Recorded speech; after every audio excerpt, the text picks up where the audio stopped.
आप लोगों ने मैं आज बहुत ही नाराज, बहुत ही दुखी होकर के यहाँ आया और मैं फिर आशीष आपको भी कह रहा हूँ कि हम एक पब्लिक यूटिलिटी चला रहे हैं, पब्लिक सर्विस चला रहे हैं। तो कोई बनिया की दुकान नहीं हम चला रहे हैं, पैसा नहीं दिया सामान नहीं मिलेगा, सामान हमको देना पड़ेगा।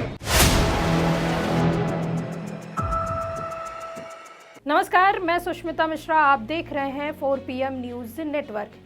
योगी के मंत्री ने अधिकारियों को खूब फटकार लगाई, बिजली विभाग के अफसरों को खूब हड़काया। उन्होंने अधिकारियों को यहां तक कहा कि आप लोग अंधे बहरे काने होकर बैठे हो, बकवास बंद करिए। मैं यह बकवास सुनने नहीं आया हूं। मुझे विधायक और जनप्रतिनिधि गाली दे रहे हैं, सरकार को गाली दे रहे हैं। उन्होंने शक्ति भवन में यूपीपीसीएल चेयरमैन आशीष गोयल और प्रदेश के एक्सीएन की मीटिंग रखी। मंत्री ने पहले करीब 10 मिनट तक चेयरमैन और अधिकारियों को सुनाया। इसके बाद मंत्री ने अफसरों को खूब फटकार लगाई। उन्होंने शक्ति भवन में यूपीपीसीएल चेयरमैन आशीष गोयल और प्रदेश के एक्सीएन की मीटिंग रखी थी।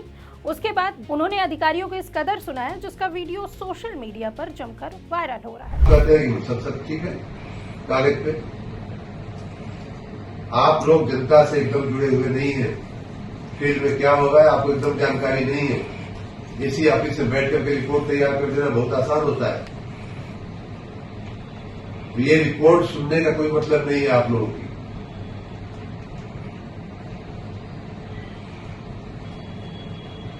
आप लोगों ने मैं आज बहुत ही नाराज, बहुत ही दुखी होकर के यहाँ आया और मैं फिर आशीष आपको भी कह रहा हूँ कि हम एक पब्लिक यूटिलिटी चला रहे हैं, पब्लिक सर्विस चला रहे हैं। ये कोई बनिया की दुकान नहीं हम चला रहे हैं, पैसा नहीं दिया सामान नहीं मिलेगा, सामान हमको देना पड़ेगा।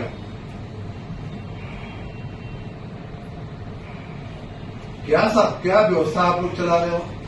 छोटी सी बिल नहीं जमा हुआ, पूरे गांव की लाइट। योगी के मंत्री AK शर्मा ने कहा एसी ऑफिस में बैठकर रिपोर्ट तैयार कर देना बहुत आसान होता है। ये रिपोर्ट सुनने का कोई मतलब नहीं है। मैं आज बहुत ही नाराज, बहुत ही दुखी होकर यहाँ आया हूँ और आशीष आपको भी कह रहा हूँ, हम एक पब्लिक यूटिलिटी सर्विस चला रहे हैं, कोई बनिए की दुकान नहीं चला रहे हैं। इस वीडियो में योगी के मंत्री अफसरों को सुनाने के बाद गुस्से में यहाँ तक कह दिया कि आप लोगों ने मुझे बदनाम करने की सुपारी ले रखी है और उन्होंने ये भी कहा कि आप लोग अपनी बकवास बंद करिए, मैं आपकी बकवास सुनने नहीं बैठा हूँ।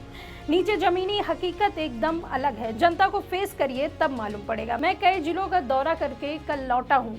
आप लोग अंधे बहरे काने होकर बैठे हो, जनता पर क्या बीत रही है आपको मालूम नहीं। बिजली विभाग कोई बनिया की दुकान नहीं या जन सेवा है, उस हिसाब से बर्ताव करना पड़ेगा। पूरे फीडर या गांव की लाइन काटने पर फटकारा, जो समय से बिल भरते हैं उनकी क्या गलती? जला हुआ ट्रांसफार्मर न बदलना कौन सा न्याय है? आपने हमें बदनाम करने की सुपारी ली है। गलत जगह विजिलेंस के छापे डाले जा रहे हैं, जहां बड़ी चोरी हो रही है वहां नहीं जाते, पैसा वसूली हो रही है FIR करने के नाम पर। आपको बता दें कि ऊर्जा मंत्री AK शर्मा के खिलाफ बीते सोमवार को बिजली कर्मियों ने प्रदर्शन किया। वे मुरादाबाद में चीफ समेत 5 इंजीनियर सस्पेंड किए जाने से नाराज थे। बिजली के निजीकरण के साथ इस मुद्दे के विरोध में बिजली कर्मी शर्मा के आवास पर पहुंच गए, वहां जमकर प्रदर्शन किया और नारेबाजी की। ये लोग ऊर्जा मंत्री से मिलने की मांग कर रहे थे, लेकिन मंत्री किसी भी हालात में मिलने को तैयार नहीं हुए। इस पर कर्मचारी इस्तीफा दो के नारे लगाने लगे। करीब 2.5 घंटे तक मंत्री अपने घर में कैद रहे और बाहर प्रदर्शन चलता रहा। इसके बाद पुलिस ने उन्हें सुरक्षा घेरा बनाकर बाहर निकाला। इस दौरान AK शर्मा हाथ जोड़कर घर से बाहर निकले और अपनी गाड़ी में बैठ गए। प्रदर्शनकारियों ने कहा कि बिजली विभाग किसी के बाप का नहीं है। ऐसे में ऊर्जा मंत्री बीते दिनों कई जिलों के दौरे पर थे। इस दौरान उन्हें आपूर्ति से जुड़े बहुत ही खराब फीडबैक मिले। भाजपा के ही कई विधायकों ने सार्वजनिक तौर पर पत्र लिखकर बिजली व्यवस्था पर सवाल उठाए और सोशल मीडिया पर लोग हमलावर भी थे। ऊर्जा मंत्री AK शर्मा की बैठक में अध्यक्ष, प्रबंधन निदेशक यूपीपीसीएल, DG विजिलेंस, निर्देशक यूपी नेडा, ऊर्जा विभाग के बड़े अधिकारी थे और वर्चुअल माध्यम से भी आला अधिकारी जुड़े थे।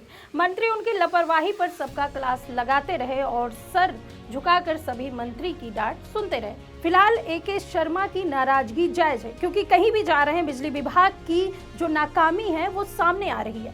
लोग नाराज हैं, बिजली रात भर नहीं रहती, लोग परेशान हैं और लोग कहीं न कहीं AK शर्मा से नाराज भी दिखे। फिलहाल इस खबर में आपकी क्या राय है? कमेंट बॉक्स में अपनी राय जरूर बताइए। तब तक के लिए देखते रहिए 4 PM न्यूज नेटवर्क। मैं सुष्मिता, नमस्कार।